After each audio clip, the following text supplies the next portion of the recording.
మీకు కేక్ తినాలని ఉంది కానీ షుగర్, మైదా, ఎగ్ వల్ల వెనకడుగు వేస్తున్నారా? అందుకే మీకోసం హెల్దీగా టేస్టీగా ఉండే రాగి డ్రై ఫ్రూట్ కేక్ ని మీ ముందుకు తీసుకొచ్చాను. ఈ కేక్ లో షుగర్ లేదు, మైదా లేదు, ఎగ్ లేదు, అయినా కూడా చాలా సాఫ్ట్ గా స్పాంజీ లాగా చాలా స్వీట్ గా టేస్టీగా ఉంటుంది.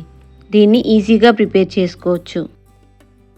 దీన్ని ప్రిపేర్ చేయడానికి ఒక బౌల్లో 1 కప్పు పెరుగును తీసుకొని 1/2 టీ స్పూన్ బేకింగ్ సోడా వేసి బాగా బీట్ చేసుకోవాలి. పెరుగు ఇలా పులిసిన తర్వాత దీంట్లో 3/4 కప్ జాగరీ పౌడర్ని వేసుకోవాలి.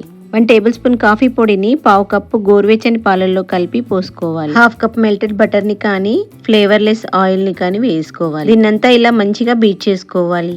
ఈ కేక్ ని ప్రిపేర్ చేసేప్పుడు నేనైతే ఒక చిన్న మిస్టేక్ చేశాను, అదేంటో వీడియో చివరిలో చెప్తాను. దీన్నంతా ఇలా మంచిగా బీట్ చేసుకున్న తర్వాత 1/2 కప్పు రాగి పిండి, 1/2 కప్పు గోధుమ పిండి, 1 table spoon cocoa powder, 1 tea spoon baking powder, 1/2 cup chop చేసుకున్న డ్రై ఫ్రూట్స్ ని వేసుకొని అంతా బాగా ఇలా మిక్స్ చేసుకోవాలి.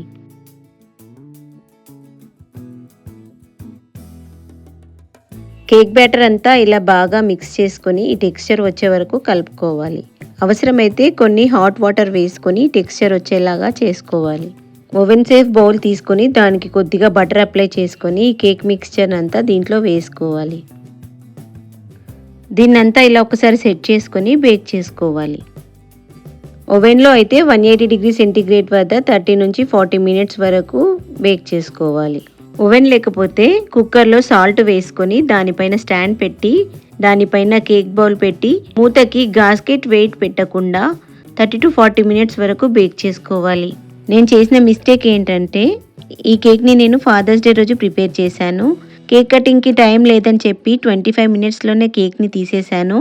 దానివల్ల కేక్లో మిడిల్ పార్ట్ కొద్దిగా బేక్ అవ్వలేదు, కానీ టేస్ట్ మాత్రం చాలా సూపర్గా ఉంది. మీరు మాత్రం ఈ మిస్టేక్ చేయకుండా కేక్ పూర్తిగా బేక్ అయ్యే వరకు వెయిట్ చేయండి. కేక్ బేక్ అయిందో లేదో తెలుసుకోవడానికి టూత్ పిక్ని గుచ్చితే దానికి పిండి అంటుకోకుండా ఉంటే అది పూర్తిగా బేక్ అయినట్టు. ఈ హెల్దీ రాగి డ్రై ఫ్రూట్ కేక్ మీకు నచ్చితే వీడియోకి లైక్ చేసి నా ఛానల్ని సబ్స్క్రైబ్ చేసుకోండి.